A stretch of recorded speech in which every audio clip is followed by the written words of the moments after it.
मित्रांनो, आता शरद रावांच्या राष्ट्रवादीचं काय होणार? राष्ट्रवादी काँग्रेसचं काय होणार? निवडणुका तर झालेल्या आहेत, 5ही टप्पे पूर्ण झाले आहेत महाराष्ट्रामध्ये. आता शरद रावांच्या राष्ट्रवादीचं काय होणार, याच्यावर आपण विश्लेषण करूया.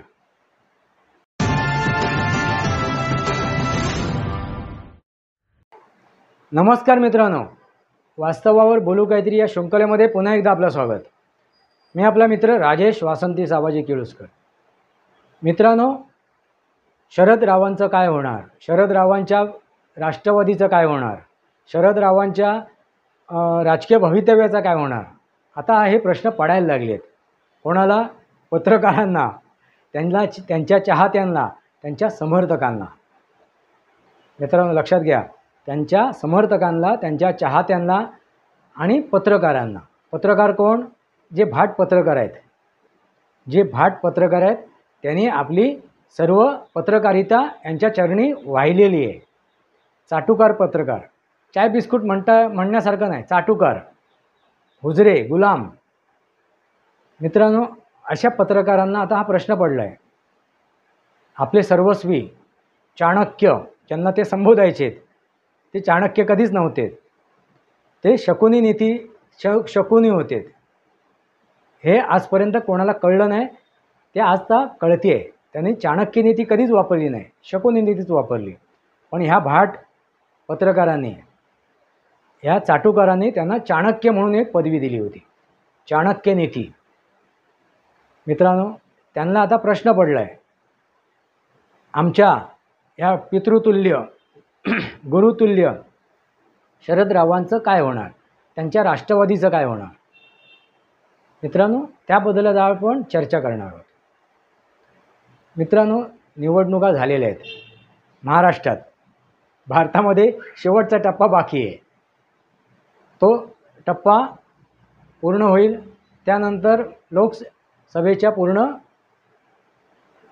मतदान झालेलं असेल आणि 4 तारखेला काय लागेल? रिझल्ट लागेल, निकाल लागेल. आणि त्या निकालामध्ये सर्व साफ होईल, ह्या जनतेने कोणाला कौल दिलं आहे.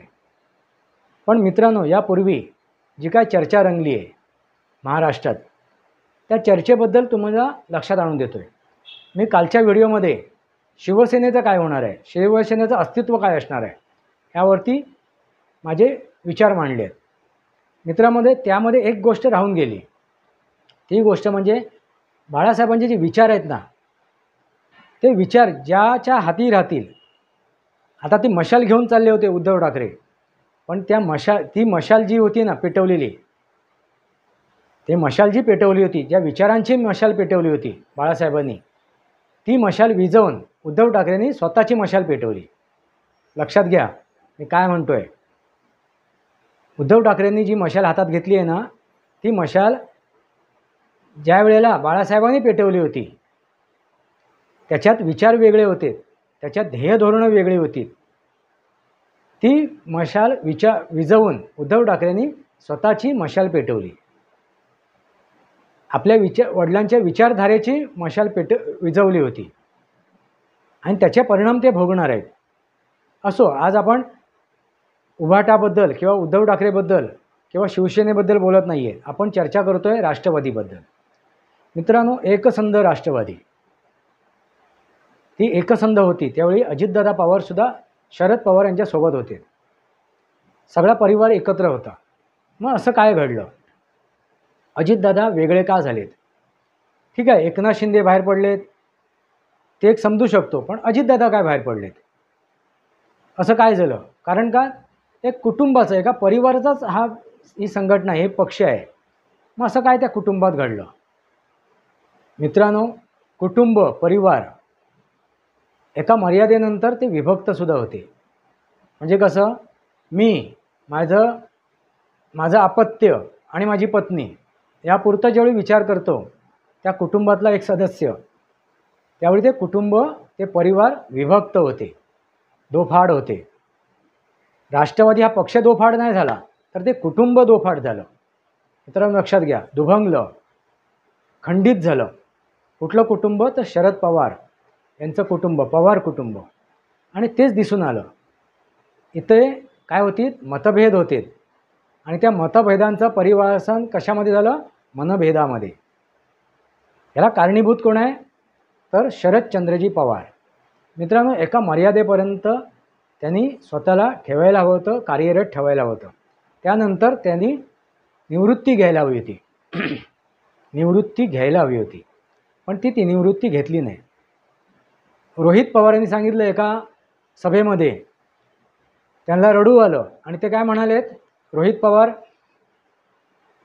की साहेब तुम्ही म्हणालात की मला आता मोकळं व्हायचं आहे, मुक्त व्हायचं आहे.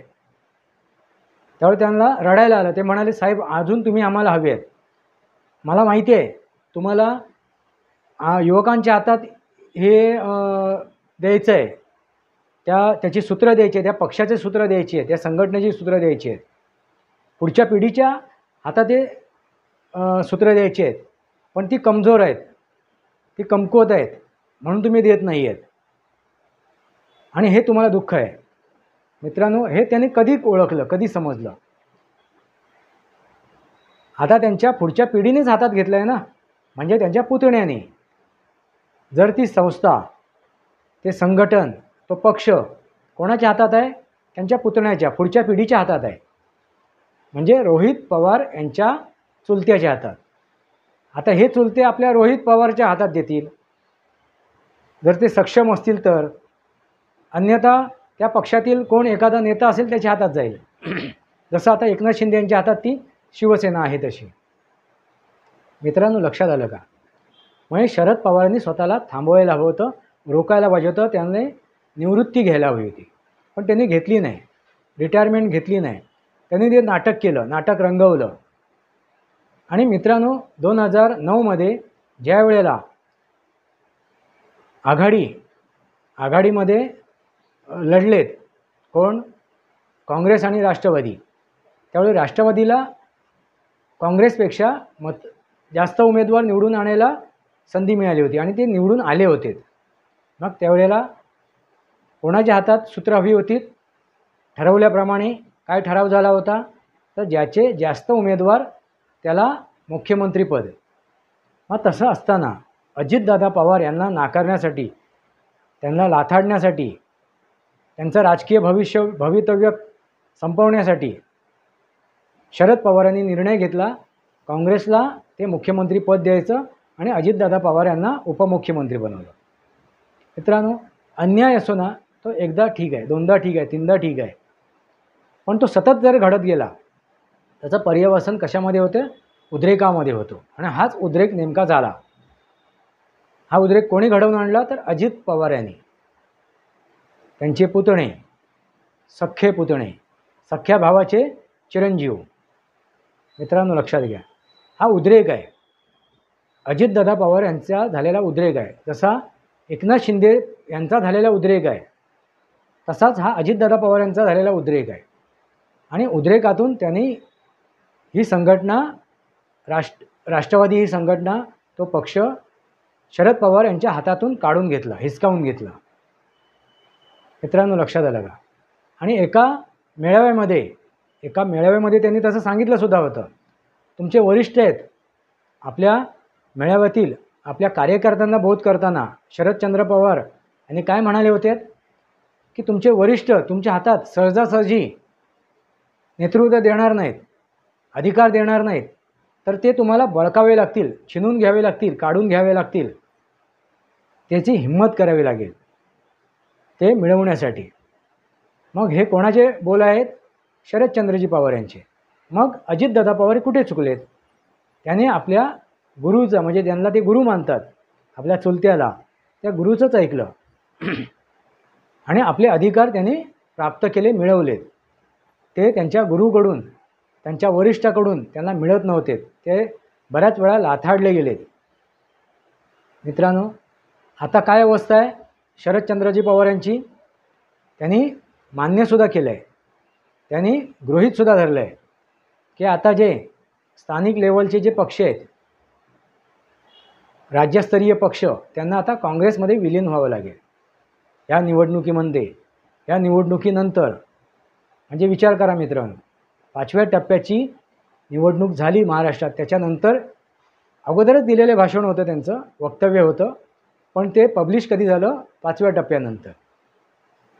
मित्रांनो लक्षात घ्या, म्हणजे त्यांनी 4थ्या टप्प्यानंतरच हे गृहीत धरलं होतं की आता आपल्याला घरी बसावं लागेल, आपलं राजकीय भवितव्य संपलेलं आहे.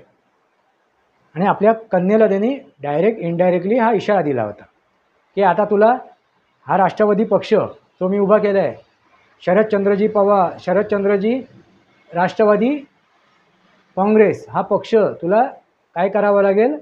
काँग्रेसमध्ये विलीन करावं लागेल, अन्यथा तुझा राजकीय भवितव्य संपलेलं असेल. पण आता मी थकलेलो आहे.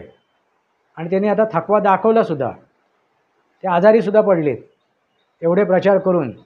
म्हणजे विचार करा मित्रांनो, आपल्या कन्येसाठी त्यांनी आपल्या कुटुंबाची सुद्धा दोन शक्लं पाडली. पूर्ण कुटुंबाला त्याने अजितदादा पवार यांच्या विरोधात उभं केलं. म्हणजे विचार करा मित्रांनो, किती खालच्या पातळीची पायरी गाठली. आपल्या सुनेलाही त्यांनी बाहेरचं सांगितलं, संबोधलं. म्हणजे फक्त मतभेद नाही झाले तर मनभेदसुद्धा झाले. आता काय चर्चा चालू आहे? आता काय बोलत आहेत शरद पवार की अजित जे आहेत हे कोणापुढे वाकणारे नाही आहेत, ते कोणाला शरण जाणारे नाही आहेत. म्हणजे त्यांच्याबद्दल आता ते काय चांगले बोल काढायला लागले आहेत. कधी? निवडणूक झाल्यानंतर, त्यांना रिझल्ट आता कळल्यानंतर, निकाल काय लागणार आहे, आपल्या विरोधात लागत आहेत की आपल्याला पूरक लागत आहेत, हे त्यांच्या लक्षात आल्यानंतर त्यांनी आता सौम्य भूमिका घेतलेली आहे. आणि ते काय म्हणालेत, काय वक्तव्य केलं त्यांनी की अजितदादा पवार कोणाच्याही खाली वाकणारे नाही आहेत, झुकणारे नाही आहेत, स्वाभिमानी आहेत. चांगले उद्गार काढले. आणि आता अजितदादा पवारसुद्धा शरद पवार यांच्याबद्दल सॉफ्ट भूमिका घेत आहेत, संयमी भूमिका घेत आहेत. त्यांना बोलताना आदरातिथ्याने बोलत आहेत. त्यांनीसुद्धा आपली भाषेचा रोख काय केला? कमी केलेला आहे. असो मित्रांनो, ती निवडणूक होती, एकामेकांच्या विरोधात ते लढत होते. त्यामुळे ठीक आहे, तो मतभेद त्यांनी मनभेदामध्ये निर्माण केला, पण तो मनभेद तेवढे तात्पुरते दाखवण्यापुरती असावेत असं मला वाटते. आणि शेवटी आता राष्ट्रवादीचं अस्तित्व काय होणार आहे? तर मला असं वाटते, एकतर हे जे काय शरदचंद्रजी पवार यांच्यासोबत जो गुट आहे, जे उरलेले सुरलेले आहेत, ते आता अजितदादा पवार यांच्यासोबत जातील किंवा काँग्रेसमध्ये विलीन होतील, जसं शरद पवार यांनी भाकीत केलेलं आहे. दोनच मार्ग त्यांच्याकडे उरलेले आहेत, एकतर अजितदादा पवार यांच्यासोबत जावं किंवा काँग्रेसमध्ये विलीन व्हावं.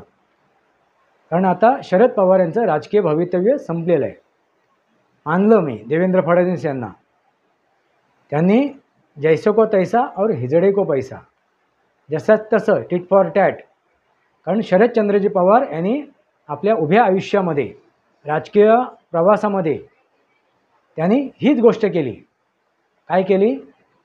तर अनेकांच्या संघटना फोडल्या, अनेकांचे पक्ष फोडले, अनेकांचे कुटुंब फोडलेत आणि आपलं राजकीय भवितव्य घडवलं. आपलं राजकीय भवितव्य घडवण्यासाठी त्यांनी फक्त पक्षच नाही फोडलेत, तर कुटुंबही उद्ध्वस्त केलीत. कुटुंबामध्ये सुद्धा मतभेद निर्माण केलेत, मनभेद निर्माण केलेत. आणि तीच नेमकी गोष्ट त्या पक्षाबद्दल, त्यांच्या पक्षाबाबत घडली आणि त्यांच्या कुटुंबाबाबतही घडली. त्या पक्षामध्येही सुद्धा मनभेद झाला, मतभेद होऊन मनभेदसुद्धा झाला आणि त्यांच्या कुटुंबामध्ये सुद्धा मतभेद होऊन मनभेदसुद्धा झाला. जैसा बोलोगे वैसा पाओगे. आता राष्ट्रवादीची भवितव्य काय आहे? राष्ट्रवादीचं भवितव्य एवढंच राहिलेलं आता की आता ते भाजपाबरोबर जातील येत्या विधानसभेमध्ये किंवा वेगळे लढतील. जर त्यांना भाजपाबरोबर जायचं असेल तर इथे प्रश्न निर्माण होतो वाटणीचा, वाटाघाटीचा. कारण आता 4 पक्ष एकत्र येणार आहेत.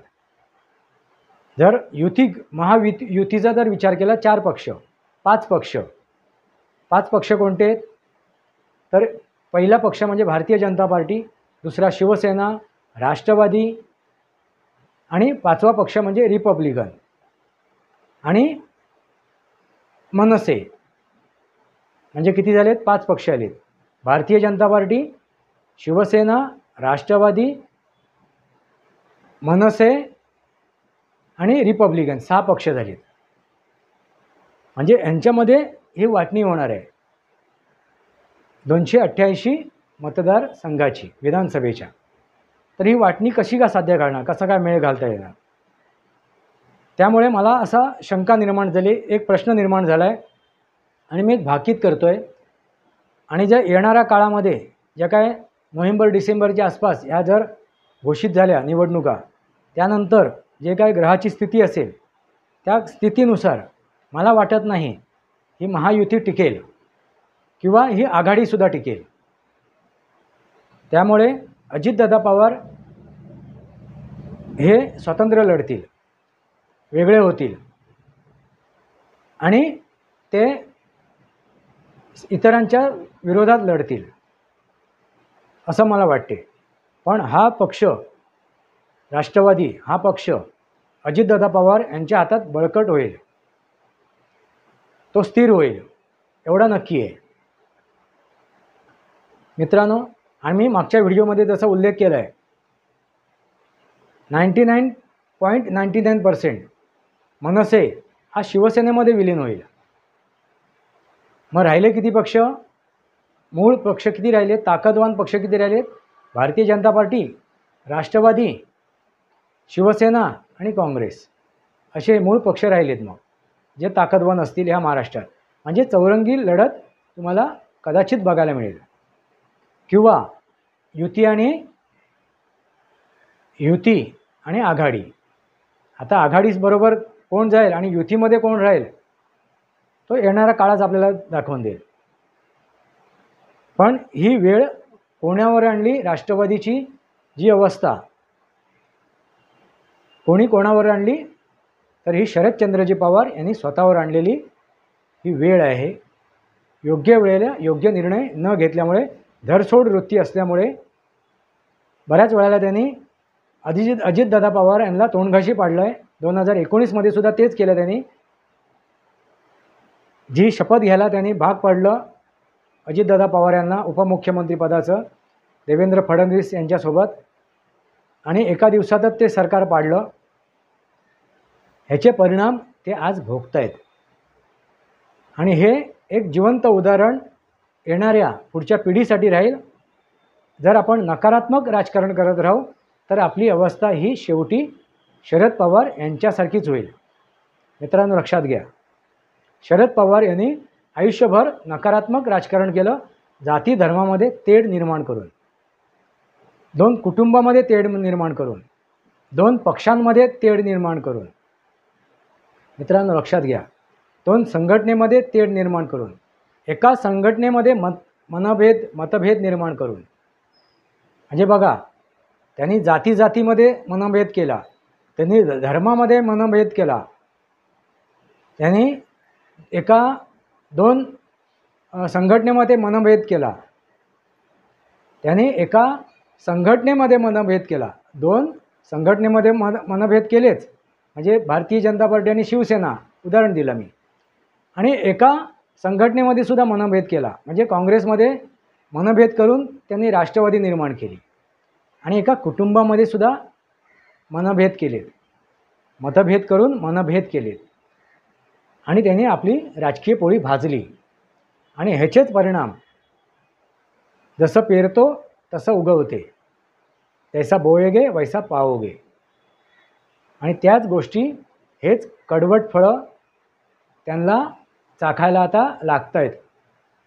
त्यांच्या मुलीच्या, त्यांच्या कन्येच्या नशिबी आता हेच आलेलं आहे.